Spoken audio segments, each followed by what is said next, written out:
ano lang ibalot na sa simento. That's 1946 na architecture. Neo-Gothic. Yeah. Gothic style. They did a lot of Hindi na kaya. Only 19.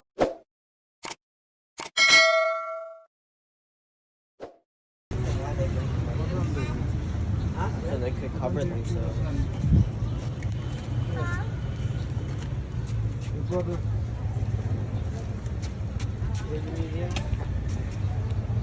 Look out. Come on.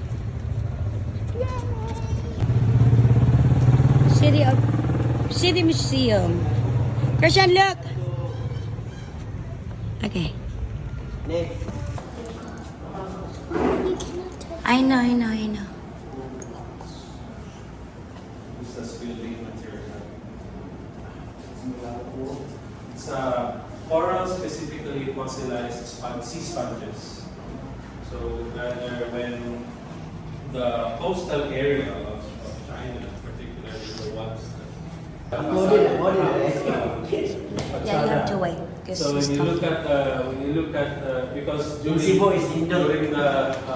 the colonial times, rich families would often spend to beautify their house as a show of wealth. So meaning they have to spend to beautify the facade or the fachada of their houses. So because most of the houses were beautiful at the time, very good blend of Spanish and very good blend of native and Chinese. So they tend to look, they are actually considered beautiful people. So when you're a mestizo, automatically people will look at you as somebody is handsome or beautiful. So later it gets shortened later on and get corrupted. So from mestizo, the Tagalogs call it tisoy, mestizoy, and then it gets further shortened to chuy. And then limestone or karst that comprises most of the mountains here. And then we also have fossilized clam, giant clam, or Tudacna gigas. Yeah, It's shale. in shale, indicating that there used to be a lot of volcanic activity once, millions of years ago. Yeah, so fossilized clam shell is interesting because by the time that they grow, they never move compared to other clams. So meaning this was found in the upper part of the river, and actually this is just the river part. There are others that can be found way up in the mountains. And you also have Mount Muswan in Valencia, Mount Apo in Davao, and Mount Matutum in Cotabato. That's what happened in 1990. Wow. So in 1990, so the Philippines went dark for months. Yeah, because of the ash cloud. And then for a matter of about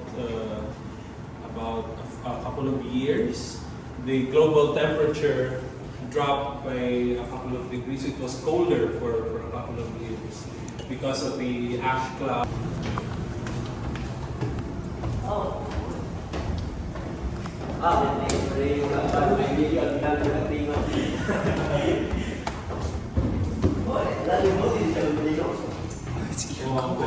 Amo na lang ipaawat.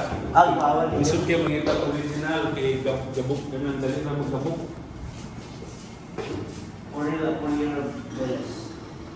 This is a military uniform before, sir. Oh, this is the uniform? General Antonio Luna as his chief of staff. Luna, with his experience, with his knowledge of military tactics, he learned it from Spain. He wanted to unite all of the generals, General Luna. So in order for him to unite, to get rid of all of the factions, so he wanted one being is to develop a uniform for the Philippine Republic. And he asked his younger brother, the renowned painter Juan Luna, to design the uniform. So you would know that the uniform is for the Philippine Republican Army because the chest pockets are actually different. Open that way so that It's easier, so you won't strain your wrist with ammunition points and letters. Wow. Nice. So that was was declared president by the Tejeros Convention. They were not yet like, what is that? Revolutionary government. That was the revolutionary government. The Tejeros Convention, where Aguinaldo was elected president. And then Bonifacio was supposed to be elected second president. Bonifacio, but supposedly vice president si Bonifacio. Unfortunately, one of the members of the council insulted Bonifacio, calling him, "You're not suitable to hold office because you're uneducated." Yeah. So after that, For me, Bonifacio is the president. yeah, but Bonifacio was Supremo. so Bonifacio was the one who created the KKK. So KKK is different in the Philippines. So the Americans were coming in the late 1800s? Yeah, they came. They actually, what happened was the U.S. at the time wanted a piece of the colonial, trend in Europe, Spain, and then he saw an opportunity because this Spain was losing a lot of money because of all of their rebellions that happened in its territories in South America and the Philippines. So. And then what happened was there was a U.S. battleship in Cuba that sank, and there was no other countries to blame but Spain, which basically started the Spanish-American War. So it was quite short. It ended in around 1898, and then they had the Treaty of Paris.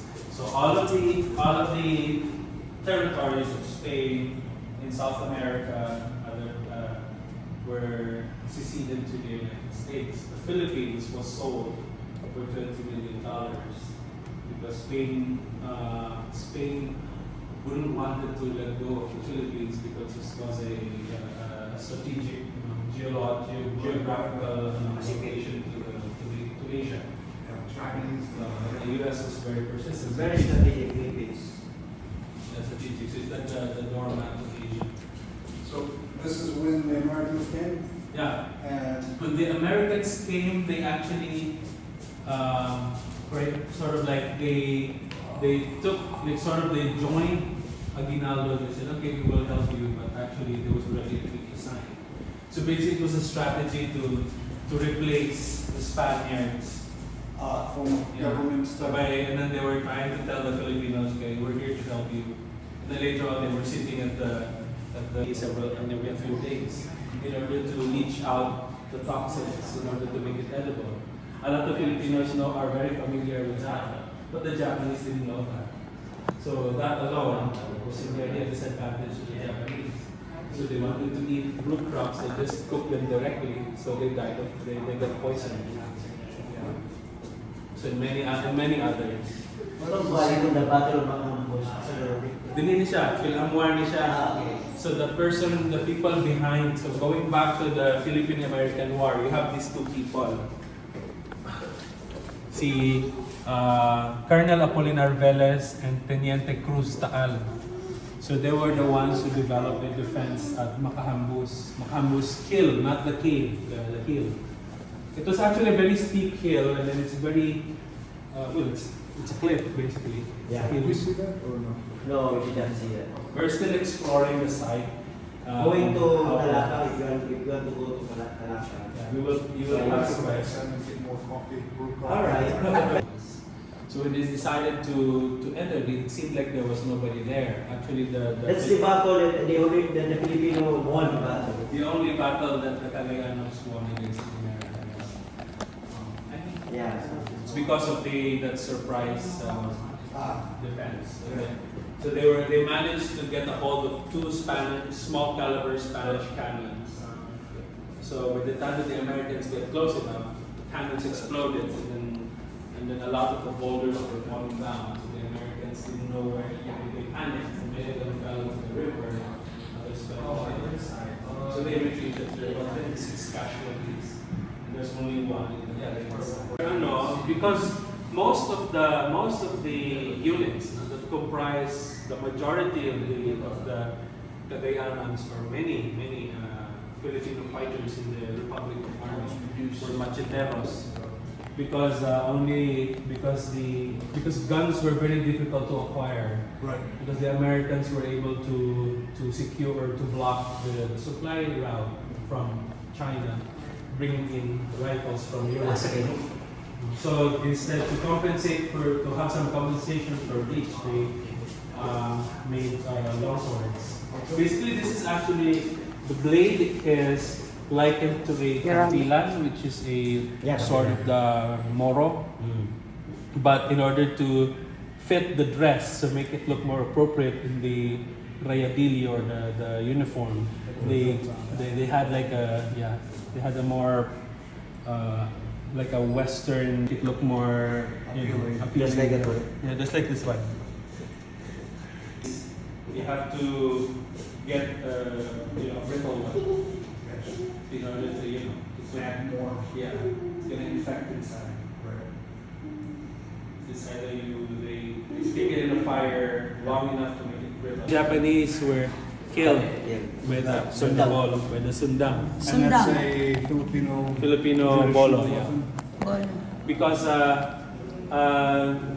in the course of World War II, when General MacArthur was ordered to retreat to Australia, by the time he reached Australia and said his famous line, I shall return, Yeah. the United States Army of the Far East was decommissioned because they couldn't get a secure supply route. So it's only just only small pocket or a lawihan. Lawihan. If you go to Leyte, this can be called a garab. Binalahag in Samar. Cebu. In Bohol, we call this a bughiil. Wow, masyadong name ha? Many names for one place. Itong guna, no? Guna, bulong. Ang guna Oh, is, guna. Lahat po itong guna, di ba? the guna is for tiling. Dapat yung ustaas? Okay. Was already in use. It's like the nickname, also known as Cagayan de Oro. Because we have two Cagayans. Cagayan in the north, then you have Cagayan here. But between the north, the Gaonons, they do not claim this area na ancient village because they live in the mountains. So the first people that established the village of Cagayan are the Spanish. Spanish and the Before Spanish. Before Spanish, kuha lang na siya temporary settlement kay Pakaunan mo doon. Pakaunan siya because we're in the Sangkor. So what I usually tell young students who visit this museum, we are destroying Korean pop culture because of those who fought and died in the Korean War. And Apollo Channel, along with this 7,000 That looks goofy.